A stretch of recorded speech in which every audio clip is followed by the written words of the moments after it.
Hello everyone, welcome back to my channel, the place where we talk all things records. So today I've got a sort of record store finds haul for you, as over this past week I have been on holiday, so that's why I haven't been uploading probably as frequently as I would be. But I've got a really good haul to show you guys, so I'm going to waste no time and get started.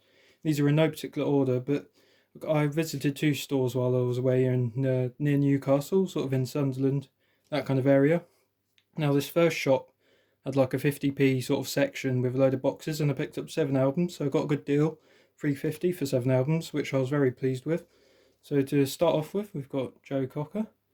This one's on the MFP label, sorry. A collection of tracks. It's not like, I don't think a studio release as such, but again, so these will probably all need a clean, but not bad for 50p. There's the track listing, by the way. Great artwork on this as well. Really interesting cover. I may not show all the labels just to save a bit of time because there are quite a few albums. And again, there's a bit of a price sticker, but not bad. This has got the original inner sleeve and that. It's not particularly valuable, as I said, but still nice to find because I didn't have any Joe Cocker. I really wanted some, so that was nice. But let's move on to the next one. This one was, again, all these were 50p. The Beatles rock and roll music. This one's in probably the worst condition. The disc is just, it's not scratched, it just needs cleaning basically. So here we have the rock and roll music compilation, and it is split on pretty much all the sides, but it was worth getting because it was only cheap. So there's again track listing. This is also on the MFP label, doesn't have an inner sleeve, so as you can see it's quite dirty there, but that might not, the red label, that is actually red by the way, but that was a nice one as well. Also was this one, is Paul McCartney's Give My Regards to Broad Street. Not a particularly popular album, I don't think, but I just picked it up because I like some of the versions he did of some of the Beatles tracks. And I have heard of the film. This was also a gatefold, so. And it came with its the original inner, which has a nice sort of anti-static plastic thing at the top there. I'll show a label on maybe one of the next albums. It's just, I do have quite a few, as I said, to get through, but I also picked this up just because I didn't have much in my collection of Bruce Springsteen. Tunnel of Love, sorry. There's the name of the album. It's the back. Track listing. Hopefully that'll focus in for us. There we are. As you can see, some decent ones on there. This also had its original inner. Hopefully that's okay, you can see that. Lyrics on this side. And all this one was in pretty good shape as well, so that's why I picked it up. That may be a bit hard to sort of show, but CBS label, as you can see. If I just put this cover down here, there we are. Sorry, just had to put that cover down to focus that in, but it's a bit reflective, that bright red colour. But this one, as I said, really nice shape, so not bad for 50p in my opinion. And this one I've been after for quite a while actually, but Eagles, their greatest. This is the 1971 to 75 selection. Sorry, I'll get that in shot. I just realised this wasn't fully in, but some good ones on here as well. You probably won't be able to read that, but Take to the Limit and that sort of thing is on here. Again, this one's pretty good shape. Plain in the sleeve, but not for 50p. This was probably the best one out of the lot, because I've seen this go for quite a bit more, like £10 or so on eBay. Obviously, it's not a super valuable album, but it is a very popular one. It's one of the best-selling albums of all time, I think. And again, the artwork's nice to have, and the embossed bit here, so very good find that. And so the last two, I'm getting to this part. So from this store, these are the last two I found. They did have Beatles and Stones, but I was trying to save a bit of money for a next trip I'm going on. I picked up Donovan because I don't have any of his work in my collection, so, and it's got all the hits because it is basically the greatest hits. So if I focus that in, as you can see, Catch the Winds on here. That's probably one of my favourites, and many more. It's on the Golden Hour label. Couldn't remember the name there for a minute, but again, beautiful artwork, so it's worth it just alone for and decent shape, this one too. I mean, again, these aren't really hard to source, but finding them in nice shape is, hopefully you can see there. Of course, there are quite a lot of songs on each side, so it may not sound completely amazing, but it will sound okay as long as it's clean, not scratched, that sort of thing. Now this next album, I do have a lot, well, I say a lot of copies, there are quite a few, but I thought I'd pick it up anyway because it is a nice shape, and this is Rod Stewart's Every Picture Tells a Story. This is a second or later pressing on the blue label. The first pressings were black label. Someone mentioned that in a comment, so I thought I'd just re-say it or re-mention it. Great album. I love this album. My dad actually introduced me to this, but this is the perfect album if you want to get into his earlier work, or his more popular work, I should say.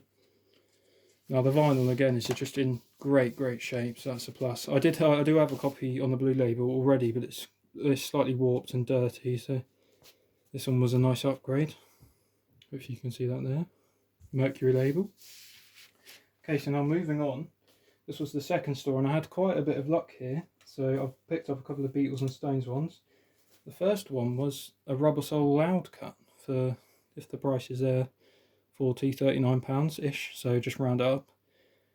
But this one was really nice to get, because I'd been after one for a while and I didn't really want to spend a lot of money, because they can be quite pricey. But so I've got a plastic sleeve on this one, so it might reflect a bit.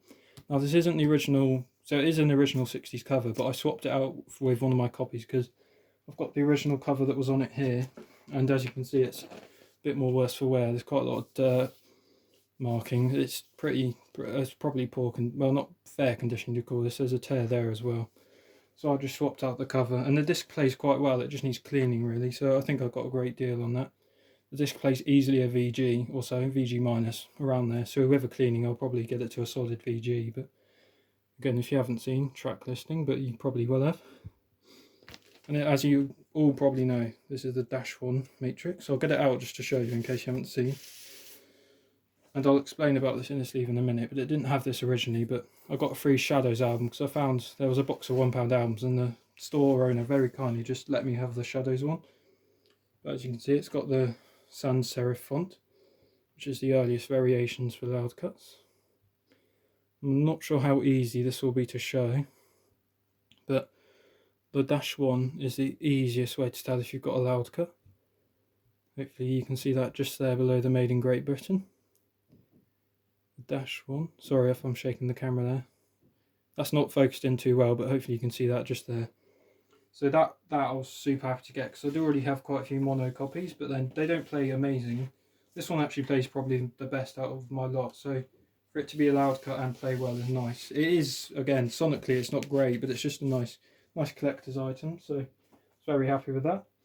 This is the Shadows album. I got that inner sleeve from them for free. It's their first album in mono, because it's probably the most popular in mono, because there was a stereo release, but it's quite scarce to get hold of. Sorry if that's not particularly bright. Sleeve notes by Cliff Richard there.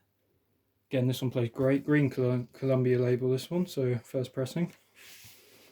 And again, that plays okay. Just cleaning. Really, all of these just need cleaning. I think a lot of record collectors find that it's just, if it's not scratched, it mainly needs a clean, because a little bit of surface noise doesn't really hurt me or bother me. But next up, and this is from the second store I went to, I got some Stones albums which I was missing in my collection. So first up we've got Steel Wheels. These are both original presses. I'll show you the next album soon, but on the back there, I love the artwork on this one, and I do love this. My dad had a CD, so as you can see, it's got the original inner, which was really nice.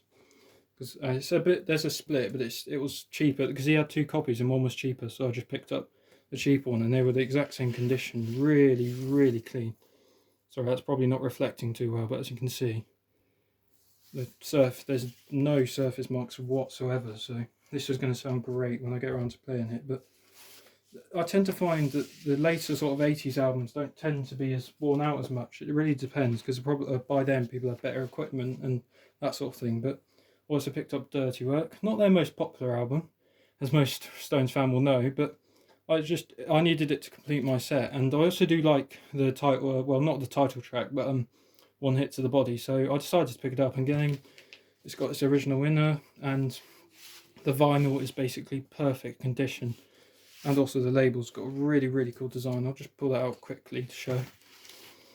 So hopefully you can see there. Sorry, it's the wrong way around that, but again, perfect condition pretty much. I haven't played these yet, but visually they look amazing. Also the interesting artwork. Very cool to get that. So that was my holiday haul, and I hope you enjoyed seeing some of them, because I really enjoyed finding them, because I got a lot of good stuff I've been after for a while for my collection, and a lot of collectors will know that it's really nice to find that when you go away somewhere. So I hope you enjoyed this little collection video, and thank you for watching.